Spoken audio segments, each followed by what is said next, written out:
going back to like 2015, 16, every data scientist, every data engineer at every company wanted to find an application for graphs. They all kind of had big tech envy. Everyone wanted to be like Facebook and find a use case for these.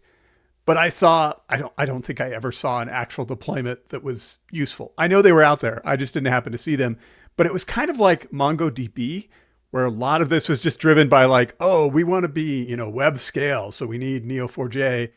And then they would try it out and just not be able to figure out how to make it work. And then over time, the applications have come along, and GraphRag is like the big driver over the last couple of years. Welcome to It's About Data, episode 25. This episode, we're discussing Graph Summit, New York.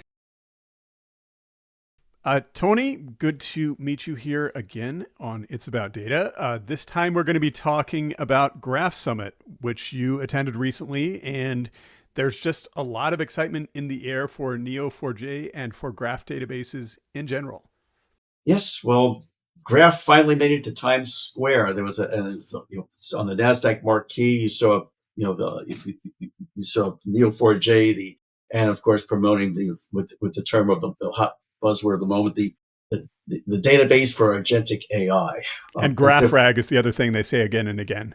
Yes. Yeah. But anyway, really interesting time because, the idea of graph seems to be going, it's touching a nerve at this point. Yeah. And I can just speak anecdotally, which, I put up a post on Friday night giving my impressions, of what I heard, which is what we're going to be talking about. And as of, today, which was like maybe, 4 days later, it's like has like about 10,000 hits. And I just don't know where they came from, but it evidently struck a nerve. I think Neo4j is feeling like, in the words of a number of my data gang colleagues, we keep predicting that this is going to be the year of the graph database. And we've been predicting that for how long? Exactly. It's kind of, and the other question, the other question is that as graphs became, as knowledge of, or basically of awareness of graph became more widespread, that started to become more and more, commoditized. Right. And so you kind of wonder, was there a real graph database market? And what's interesting is that with the, new entrants, excluded, such as PuppyGraph, who we'll be speaking with, with Waymo, pretty soon. That the field kind of, Neo4j really became the last man standing. Yes. And what had been, there have been a number of them, including probably, the best known is it was TigerGraph, which was a classic engineering driven company that had an innovation with distributing graphs, but couldn't figure out how to make them performant. And the company itself made some fairly dubious decisions with regard to marketing and positioning and all that type of thing. And kind of faded from the scene. So Neo4j pretty much the last man standing, and then GraphRag came along. Yeah. And so, yes, you say, Matt, they seem to feel like this is, and now with agents becoming, and which we'll talk more about that, I think there's a feeling inside the company that this is their moment. Yeah. Going back to like 2015, 16, every data scientist, every data engineer at every company wanted to find an application for graphs. They all kind of had big tech envy. Everyone wanted to be like Facebook and find a use case for these. But I don't think I ever saw an actual deployment that was useful. I know they were out there. I just didn't happen to see them. But it was kind of like MongoDB, where a lot of this was just driven by like, oh, we want to be, web scale. So we need Neo4j. And then they would try it out and just not be able to figure out how to make it work. And then over time, the applications have come along, and GraphRag is like the big driver over the last couple of years. Yeah, let's roll tape back to what you're talking about. Yeah. To me, the classic problem with graph all these years was that it's the database that nobody knew, but it's the use case. But with the use cases that everybody knows. Right. In other words, everybody knows about many-to-many relationships. Right. But also everybody knew, at least at the time, that there's no way you can really do this in a relational database. You can't have a relational database with thousands of joins. It's like, you really do not want to do that, which is what basically being able to represent a graph model relationally would involve. Yeah. The other problem at the time was that it was kind of what we call this weird database that nobody understood with weird proprietary query languages, which meant Hmm. that as a company, do you want to invest your resource in a niche product, which has a very narrow skill set because every database had a different query language? Right.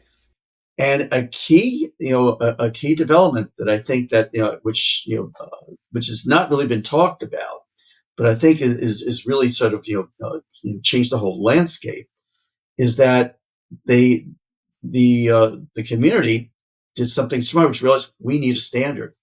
I Yep. mean, just like SQL essentially provided that lingua franca for relational database, and from there you could build a wide skills base. They realized like we needed something similar, and so the community basically, which included a bunch of rivals, got together. So you had Neo4j, even Tigergraph at the time.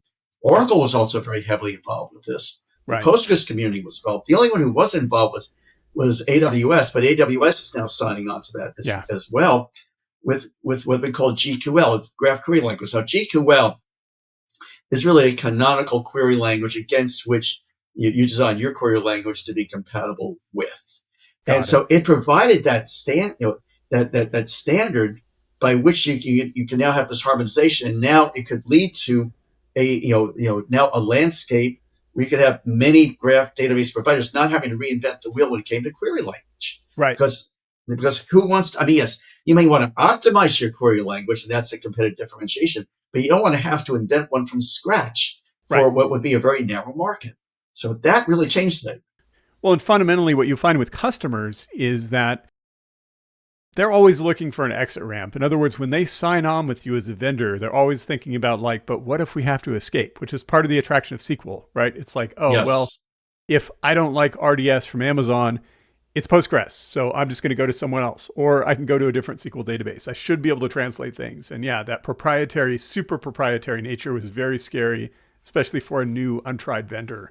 Yeah. The dark, the hidden, the dark side of all that, though, was Right. that on the surface, yes, it's all SQL, but it It's used to be not. that if you replace your database, you had to replace your DBA because the differences in the various flavors were so different, and also the way they basically handled things like, uh, you know, like software, basically, whether it be triggers, stored procedures. Oh, yeah. Everybody did it differently to the point that the optimizations, it really did tend to, to lock DBAs in. So, but on the other hand, what SQL did, encourage was a broad community of databases, Yeah. a broad Agreed. landscape, a universe of databases, and that's also been the success. But in that sense, behind Postgres, Yes. um, which is which in this case it was a permissive open source license, not a sort of standard or an ANSI standard, Yeah. and that then led to a flowering of lots of Postgres engines, and Yep. which to the point where Postgres became an overnight success after 30 years. Well, because in the late 90s, early 2000s, MySQL was very dominant, right? LAMP stack. Everyone talks about the LAMP stack. Yeah, That M is MySQL. And then at some point, Oracle acquired them through the Sun acquisition, and people started to right, get a little nervous and started jumping to Postgres, and then they become a huge player. Yeah, but right, these are good examples. I mean, the SQL example you bring up is a great example of what I call a non-standard standard. So, for example, right. Snowflake, Databricks, BigQuery all support ANSI SQL, except they're not compatible at all. Like you have to do a lot of translation. So the question in the graph space is this GQL language, is it a similar situation or is it truly portable between systems? Yeah, I think time will tell on that. Yeah, I think it probably will turn into something similar to SQL. From unfortunately. that, I mean, Yeah, it would make it would. I mean, that's just the. I mean, it's the way. It's the way the technology world right, operates. right. So the big news that we want to get to came with this event was the announcement of Infinigraph, which sounds a lot like an InfiniBand. um, but it really was or is Neo4j's answer, to Tigergraph. Now, Right, granted, Neo4j developed a fabric several years ago that allowed you to distribute a graph database and right, basically shard it essentially. That's just kind of like Mongo in that sense, right. but you had to do it manually, like And it Mongo. was And it was very touchy, right? That's what I was reading before we jumped on. Oh Yeah. gosh, yes. Yeah. And so what they've done here is they've automated that. They've used, and a lot of that is using AI to help do this. Yeah. So it's actually, so it's taking advantage of the current technology, which is AI, which I mean, not only can we use a database to use AI, we can use AI to use the database. Yeah. And that's been a huge enabler. Yeah. So the result, and I asked them really, what was the secret aha? What was the key, the key aha to making this happen? They said it's an application of the 80-20 rule, which is that, when you look at the nodes and, or it looks like the properties of a property graph, there's maybe only 10 or 20% that you are used a lot. In a way, that's kind of like classic data tiering. There's hot data and cool. Same principle. And so that's where you need a centralized index. Yep. So that you can see, where all the key properties are that you frequently hit on. So you get the performance. Whereas, the other 80%, 89%, you can distribute. Yeah. And that was, and you could you could basically physically separate that stuff into shards. Yeah. They also basically took a couple of, several other, enhancements. And here we have to kind of, even though they won't say it, we need to tip our hats to Oracle here, because Oracle, this is the problem that Oracle solved years ago. But part of what Infinigraph does is it's doing the automated sharding just like you can do with Oracle RAC. Yep. Okay. There's another interesting thing that comes with this, and this comes from Billy in the cloud to do essentially, workload isolation, which is that you can essentially manage, multiple separate, graph instances as a single logical instance, kind of like what Oracle did with what they initially, what they called container databases, which are not containers per se, but the idea is you have multiple databases that were managed on was one logical instance. So especially when you do upgrading and stuff like that. The other thing also though is that, in this separation, you could also by database, basically separate out which version of the query language you're using so that you don't necessarily have to do a whole forklift upgrade every time you do some sort of upgrade. And that's really key when you have, a logical collection of dozens or hundreds of different graph databases being managed as one, logical instance. Right. So several, as I said, a number of features that basically I'm not going to say that they copied Oracle, but Oracle really led the way on, but shows that Neo4j is really trying to put in, basically the types of capabilities that you expect in a robust enterprise grade distributed database. Right. And from my perspective, the big deal here is not just the scale, but it's the fact that you're hybridizing OLTP, so transactional and OLAP analytics workloads, because Graph is a classic use case where you want to be able to ask, give me this user's 50 closest connections they communicate with the most. That would be OLTP, or just update the user's graph, right? Versus I want to analyze across my whole user base and look at degree of connectivity for all my users, which would be OLAP. And this database supports both, which is something they could not do before. Right. Now let's kind of pivot over to AI for the moment, which is that, again, as you were saying before, GraphRank is kind of gave them sort of a new lease on life. Now, it's not to say the company was failing before or anything like that. We're not trying to imply that, but I think it lent a new era of urgency to the importance of graphs. But that being said, virtually everybody is doing a knowledge graph these days. Right. What you're talking about, within SAP, Oracle, all these. They're all touting their knowledge graphs. So, in of itself, it provides another layer of urgency for adopting graph databases. It does not necessarily, on its own, provide it to differentiate Neo4j, except to the degree of complexity that Neo4j can represent in its knowledge graphs. Right. And they're the mature player, right? In the graph database space, they're the Oracle, right? These other players are newer upstarts. They have exciting technology, but no one gets fired for buying IBM or Oracle or Neo4j, basically. Yeah, but on the other hand, if you're Oracle, you say, look, we have, we have canonical relational data, but we can, we can surface it in Right. different ways through the duality, whether it be, whether it be through JSON or graph. Right. And that's a very, put it this way. If you have graphs that don't require that many hops, that's an extremely valid, use of graph. Right. You don't necessarily need, a specialized database, if you're going to do a graph or a knowledge graph. It depends on the complexity, Right. Right. and the scale. On the other hand, Oracle, has, as I said, I'm using them as a convenient example, does have a lot of, features that allow them to scale out their database. But that being said, it's the degree of basically the complexity of all the hops that you have to do. But again, Neo4j here is competing in a space where like a rising tide is lifting all boats. Yes.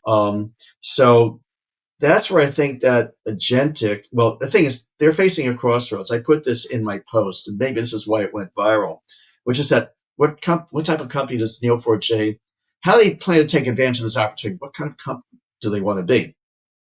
I've heard mixed messages from them. I think they're still figuring it out. Yeah.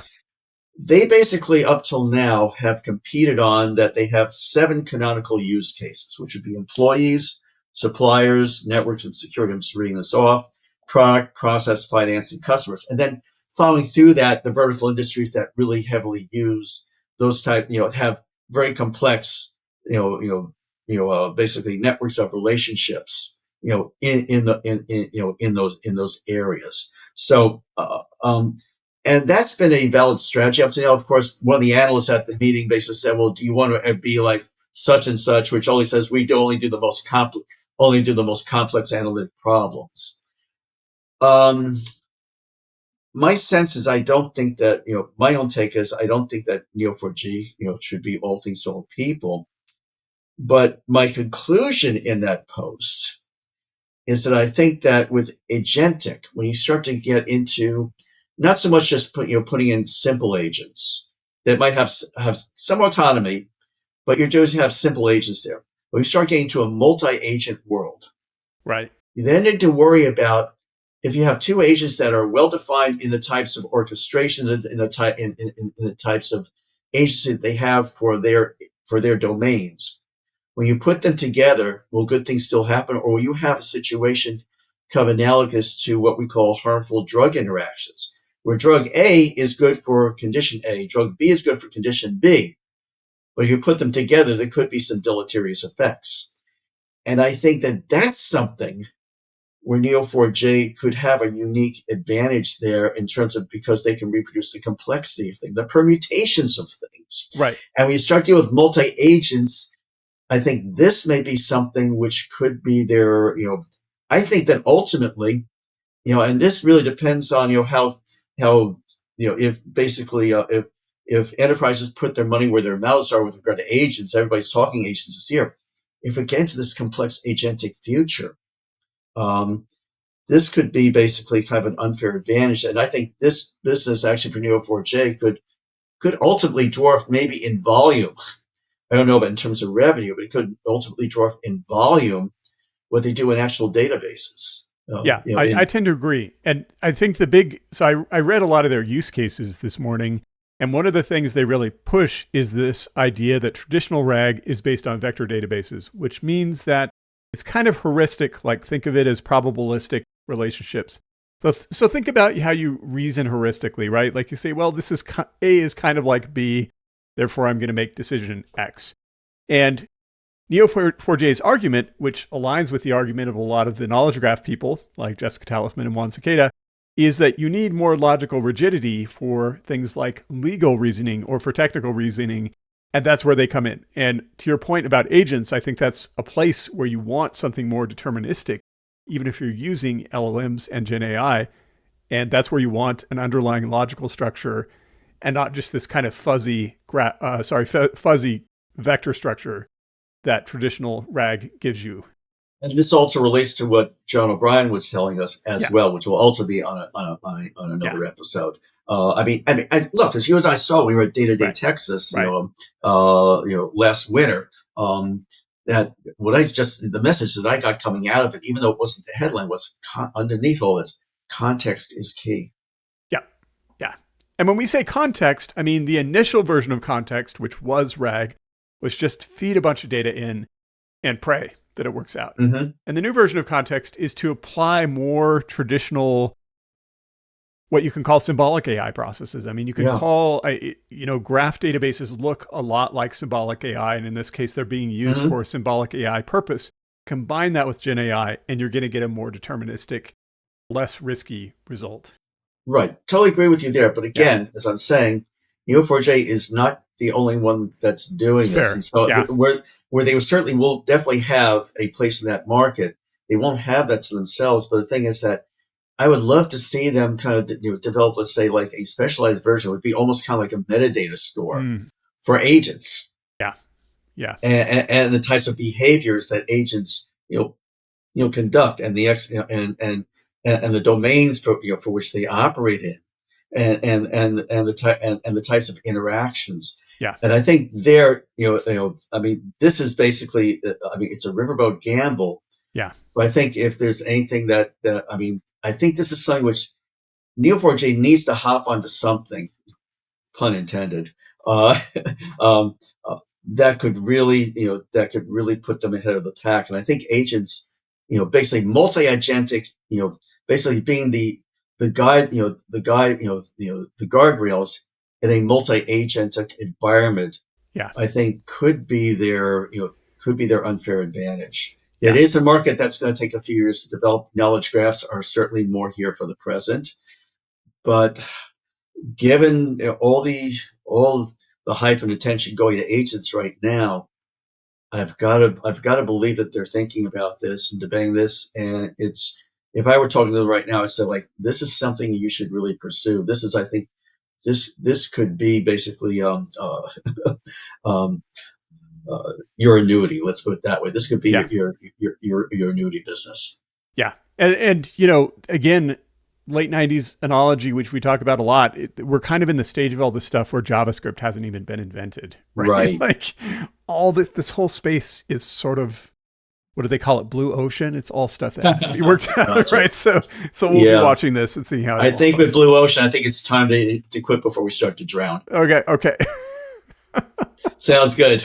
All right. Take care. Talk to you later.